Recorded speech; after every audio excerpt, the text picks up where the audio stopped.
Scientists are releasing a new warning about the threat of a massive supervolcano eruption, like the one under Yellowstone National Park in Wyoming. The European Science Foundation has released a 70-page report called Extreme Geohazards, Reducing the Disaster Risk and Increasing Resilience. It references the Yellowstone supervolcano. Northwest Wyoming, land of geysers, mountains, and lakes, is also sitting atop a supervolcano. And it just took what scientists describe as a deep breath. The Yellowstone volcano is one of a half dozen or so tantrumy mountains that earned the title supervolcano because its eruptions can eject nearly 250 cubic miles of ash, dust, and gas. For comparison, that's about 1,000 times the volume of Mount St. Helens eruption in 1980, which was in itself a pretty big deal. But you shouldn't be surprised. Yellowstone is famous for its hydrothermal features like geysers and hot pots and fumaroles, which are all products of this volcanic hotspot, where half-melted magma swells up close to the Earth's swarm of earthquakes have hit Yellowstone National Park over the past week. The park is home to a massive supervolcano that could erupt at any time. So is the swarm warning us about a looming disaster. Our RT's Brigida Santos joins me live from Los Angeles with the details. So Brigida, how many earthquakes have hit Yellowstone this week? Natasha, the U.S. Geological Survey has tallied up over 500 earthquakes in that area in the past week. Now, this swarm began on June 12th, and it is currently ongoing. Swarms are incredibly common in this area. In fact, they account for about 50% of all of the seismic activity in Yellowstone. And these are quakes that are ranging from 4.5 in magnitude to below zero. So I'm not sure whether there's much cause for concern right now. I do want to mention that this is a supervolcano with a thick continental crust that causes large buildups of magma, and it's capable of producing a magnitude 8 eruption on the volcanic explosivity index. That means the explosion could be 2,500 times larger than the Mount St. Helens eruption in 1980, which is regarded as the largest and most deadly eruption in U.S. history. We're talking about a sleeping Godzilla underneath Yellowstone that, if it erupts in a maximum eruption called Category 8, it could literally tear the guts out of the United States of America. Instead of having 50 states of the Union, we would only have 30 states of the Union. Now that's Category 8. This report looked at Category 7, which is much more likely once every 1,000 years rather than once every million years. That means in every century, there's a 10% chance that somewhere on the planet Earth there could be a supervolcanic Category 7 eruption. That's the danger. Pretty scary prospect. I want to just show people what we're talking about here when we talk about this supervolcano, and we have a little thing to show you, a map with some of the details. So that's where it is. It's beneath Yellowstone. It's been there, as we know. I guess this has erupted 3 times in 2.1 million years. But what they're worried about is the fact that they say that the ground has started to swell in levels that they have not seen before, 10 inches in some places in the past year. What does that tell us? It tells us that there is activity in this supervolcano, which erupts roughly every 600 million years. But that's what's making us very nervous, because the cycle time corresponds to the present-day era.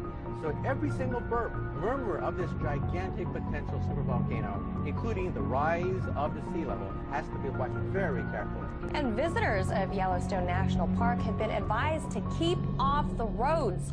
That's because the heat from a supervolcano beneath the Earth's surface is melting away the asphalt. Park officials have closed the 3-mile-long roadway known as Firehole Lake Drive and have asked visitors to park on the sides of the road.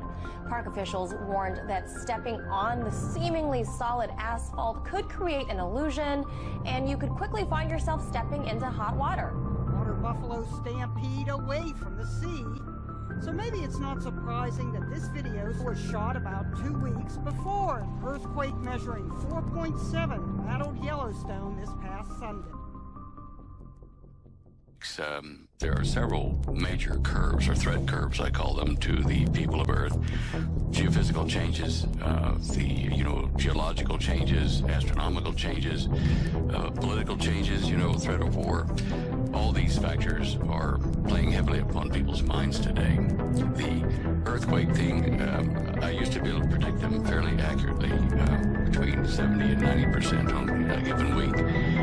Using data from the U.S. Naval Facility at Fenmont over in Monterey, California, they monitored very subtle changes in the electric fields of the ocean and the air above the ocean, plus the sea surface temperature variation.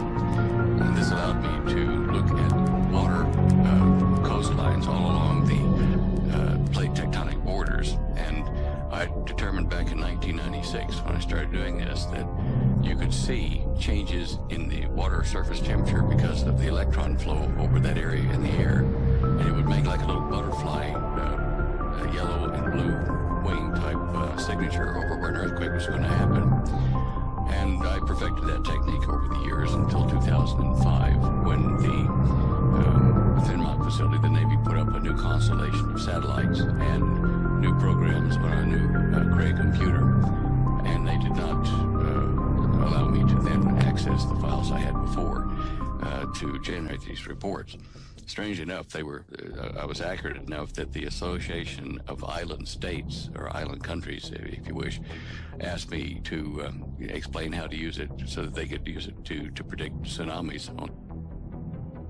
Some of the information from Yellowstone Park, where we have the Yellowstone caldera, since I think it was about February of last year, the government made all of the USGS employees, truck drivers moving equipment in and out of the sensor ranges there, everybody signed non-disclosure agreements with the government, facing penalties of cash fines and also imprisonment if they told what they're doing there in Yellowstone. And we had a geologist break silence. I won't name him, but anyway, they have been running huge, high volume internet lines from their sensors all over the Yellowstone Park area down into Texas.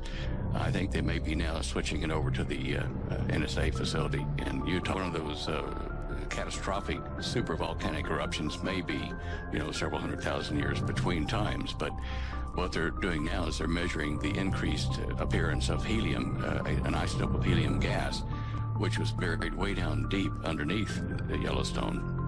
And when that starts to release, it means that there's geological activity down there in a deeper pool of magma, which they have recently. Well, the bottom line is we're going to see trouble with Yellowstone. We're going to see trouble with Lake Taupo caldera down in North Island, New Zealand. Both of those are under severe stress from different types of tectonic plate movement, but they are both supervolcanoes. And Lake Taupo erupted last in 87 AD. It sent up so much ash from the southern hemisphere that the Chinese astronomers at that time recorded 3 days of darkness after the eruption down there. Now, USGS has been told not to panic people because it hurts real estate values in the economy if it gets too serious. But people who read between the lines will see that we're being warned by USGS, by drills and just kind of subtle warnings in the newspaper in California that earthquake activity and hence some volcanic activity is somewhat imminent, and they're trying to get people to gradually readjust their circumstance without causing a panic. Mind you, with all the illegals in California, I guess if that fell into the sea, it wouldn't be a great loss, but still, you got to give them a chance. The new plasma pool they found deep down has opened up a vent to the northwest, heading toward Mount St. Helens direction.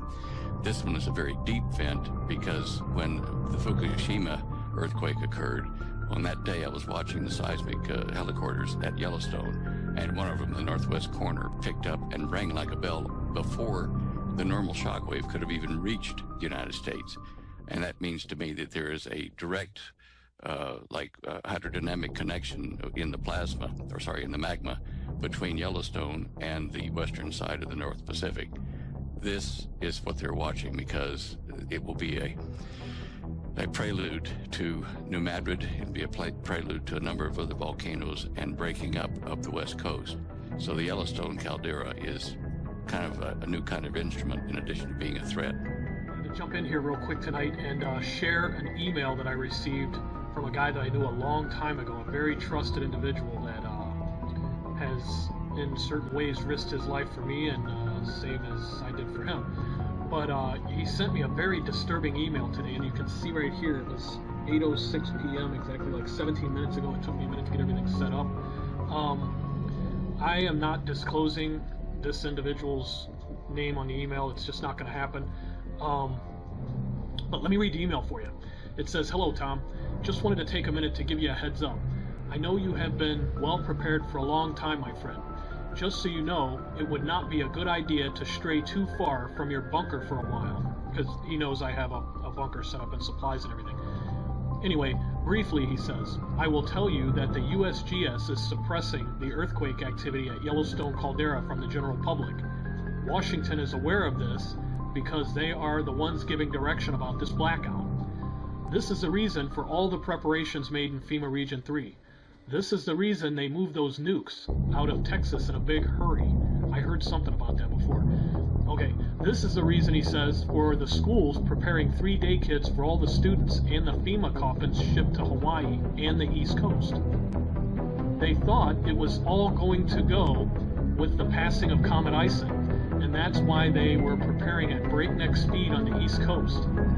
They are expecting millions of refugees after the eruption. They are saying the New Madrid is also waking up, and all of this is due to an increase in solar activity affecting all the fault lines in the world. You know me, friend, and I got to tell you, I'm scared to death for myself and my family, because I overheard a man say the other day that the big one is on the way. He leaves it with, "Got to go for now, friend. I hope you can survive this." He says, I know you can survive this, Tom, because as long as I have known you, you have always had a strong will to survive. I hope to join you and your family soon. Please save us a spot.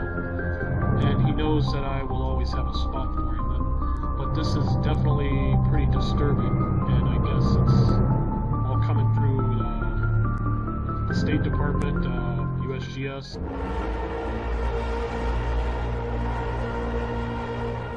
And I beheld and heard an angel flying through the midst of heaven, saying with a loud voice, "Woe, woe, woe to the inhabitants of the earth, by reason of the other voices of the trumpet of the 3 angels which are yet to sound."